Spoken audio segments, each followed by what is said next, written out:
Ajayi with the kids from Iloti. Ìlú mi, ìlú mi, ìlú Iloti. Ó dára, ó lẹ́wà, ìlú tó tóbi. Kò síbi tó dàbí Iloti lórílẹ̀-èdè ayé. Èmi kì yóò gbàgbé ìlú Iloti.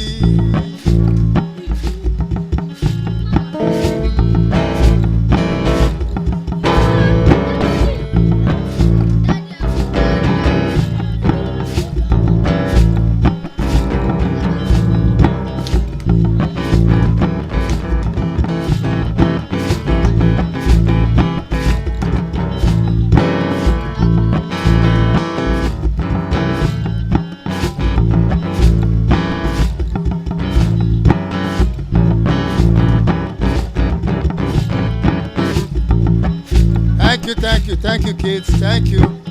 Let's clap for ourselves.